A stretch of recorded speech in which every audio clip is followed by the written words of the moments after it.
Welcome to Public Domain Reads. Today we're reading Denslow's The Three Bears, adapted and illustrated by W. W. Denslow. If you'd like to follow along, you can find a link to this book for free in the description below. Please like and subscribe so that you never miss any future videos and that others can find and benefit from this type of content.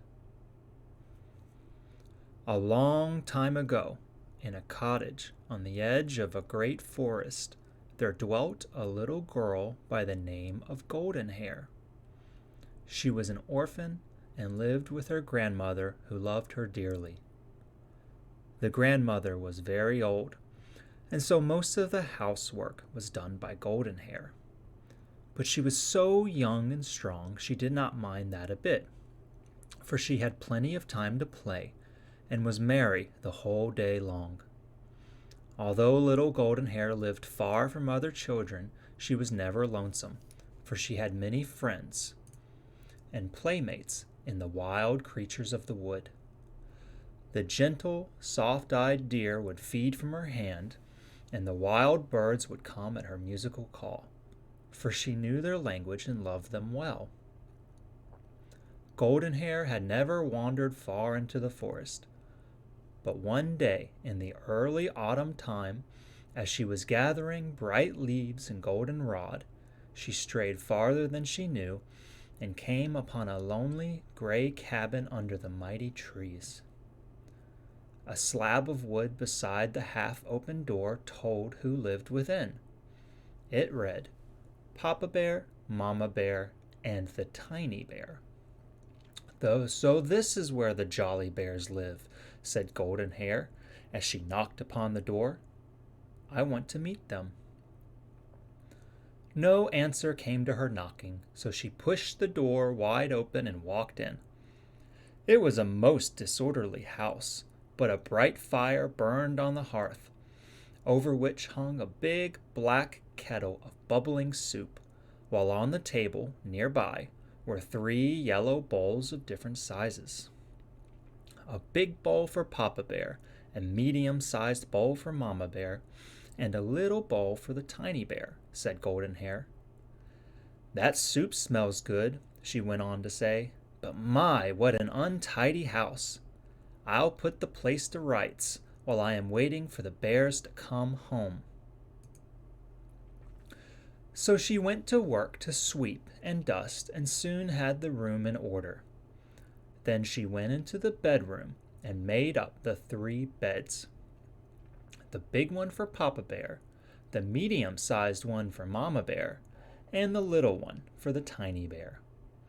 She bustled and had everything as neat as a pin when in bounced the 3 jolly bears.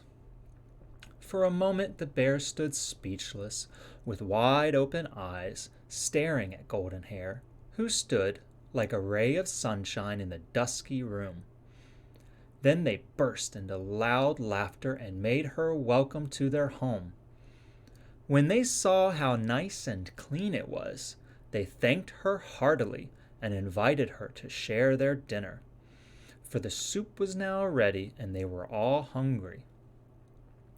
Goldenhair spent the rest of the day with the 3 jolly bears playing Hi Spy and many new games which the bears taught her.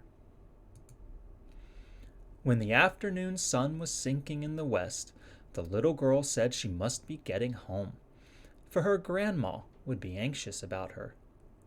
The 3 bears would not let her go alone, so they all set off together through the twilight woods, a merry company.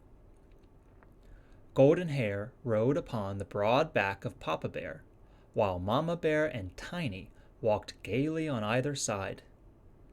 In this way, before night had fallen, they came clear of the wood and up to the home of Goldenhair. To be sure, the grandmother was much surprised to see the shaggy company with her little golden hair.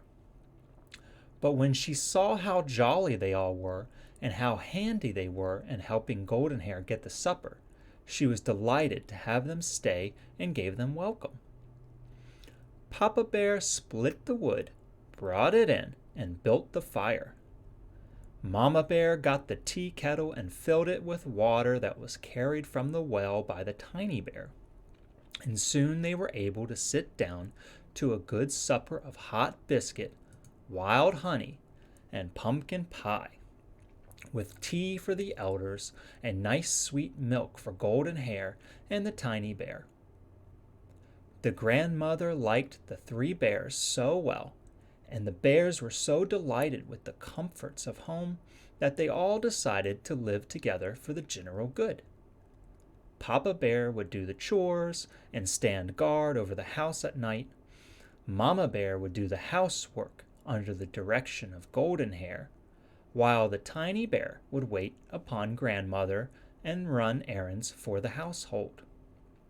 And so it came about that the three bears moved their three bowls and their three beds to the home of Golden Hair and her grandmother the very next day.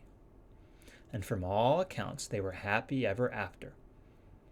At any rate, the fame of Golden Hair and the three bears spread far and wide through all the countryside, so that on holidays troops of children came to play with the four jolly friends.